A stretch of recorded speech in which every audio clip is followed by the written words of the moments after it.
The delayed mismatch between immediate and delayed rewards.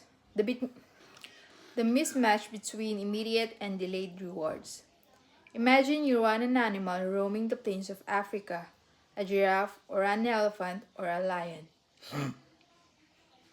On any given day, most of your decisions have an immediate impact. You are always thinking about what to eat or where to sleep or how to avoid a predator. You are constantly focused on the present or the very future or the very near future. You live in what scientists call an immediate return environment because your actions instantly deliver clear and immediate outcomes. Now switch back to your human self. In modern society, many of the choices you make today will not benefit you immediately. If you do a good work at if you do a good work if you do a good job at work, if you do a good job at work, you'll get a paycheck in a few weeks. If you exercise today, perhaps you won't be overweight next year. If you save money now, maybe you'll have enough for retirement decades from now. You live in what scientists call a delayed return environment because you can work for years before your actions deliver the intended payoff. The human brain did not evolve for life in a delayed return environment. The earliest remains of modern humans, known as Homo sapiens sapiens, are approximately 200,000 years old. These were the first humans to have a brain relatively similar to ours. In particular, the neocortex, the newest part of the brain in the region responsible for the higher functions like language, was roughly the same size 200,000 years ago as today. You were walking around with the same hardware as your Paleolithic ancestors. It is only recently, during the last 500 years or so, that the society has shifted to a predominantly delayed return environment. Compared to the age of the human brain, compared to the age of the brain, modern society is brand new. In the last 100 years, we have seen the rise of the car, the airplane, the television, the personal computer, the internet, the smartphone, and Beyonce. The world has changed much in recent years, but human nature has changed life a little.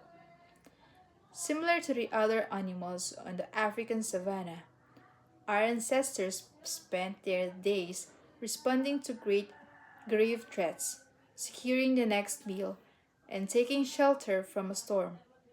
It made sense to place a ha- it made sense to place a high value on instant gratification.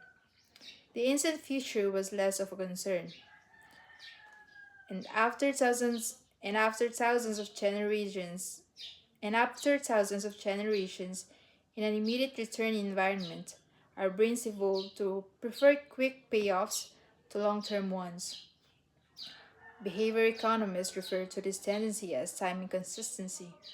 That is, the way your brain evaluates rewards is inconsistent across time. You value the present more the future. Usually, this tendency serves us well.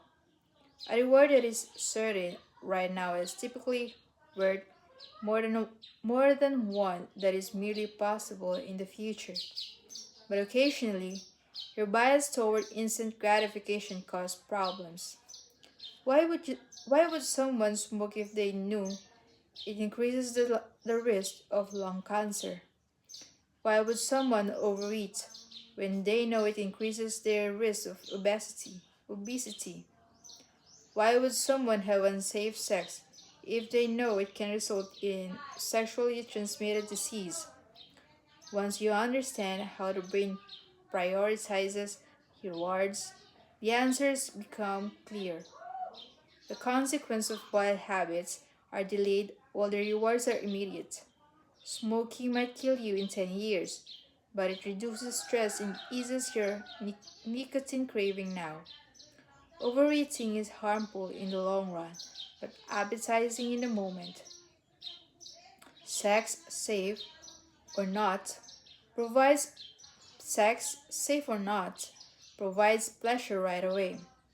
Disease and infection will show up for days or weeks, even years. Every habit produces multiple outcomes across time. Unfortunately, these outcomes are often misaligned. With our bad habits, the immediate outcome usually feels good, but the ultimate outcome feels bad. With good habits, it is the reverse. The immediate outcome is enjoyable, but the ultimate outcome feels good. The French economist Frederic Bastiat explained the problem clearly when he wrote, "It almost always happens that when immediate consequence is favorable, the later consequences are disastrous and vice versa. Often, the sweeter the first fruit of a habit, the more bitter are its later fruits." Put another way, the cause of your good habits are in the present. The causes of your bad habits are in the future. The brain's the brain's tendency to prioritize the present moment means you can't rely on good intentions. When you make a plan to lose weight, write a book, or learn a language, you're actually making plans for your future self. And when you envision what you want your life to be like, it is easy to see the value in taking actions with long-term benefits. We all want better lives for our future selves. However, when the moment of decision arrives, instant gratification usually wins.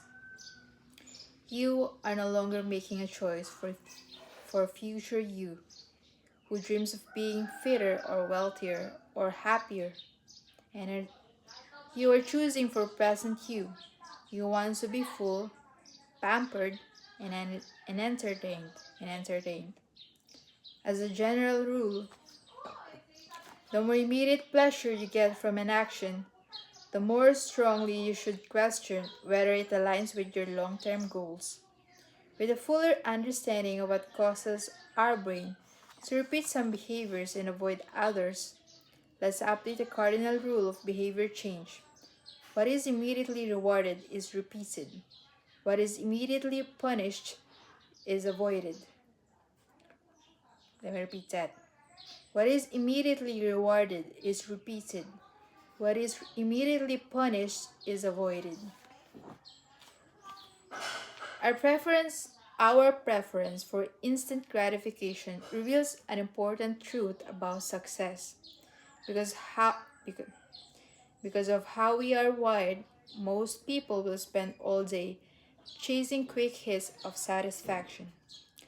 The road less traveled is the road of the road less traveled is the road of the road of less traveled is the road of delayed gratification. If you're willing to wait for the rewards, you'll face less competition and often get a bigger payoff. As the saying goes, the last mile is always the least crowded. This is precisely what research has shown. People are better at delaying gratification, have higher SAT scores, lower levels of substance abuse, lower likelihood of obesity, better responses to stress, and superior social skills. We've, we've all seen this play out in our lives. If you delay watching television and get your homework done, you'll generally learn more and get better grades. If you don't if you don't buy desserts and chips at the store, you'll often eat healthier food when you get home. At some point, success in nearly every field requires you to, to ignore an immediate reward in favor of a delayed reward. Here's the problem. Most people know what delaying gratification is, the wise approach. They want the benefits of good habits, to be healthy, productive, at peace. But these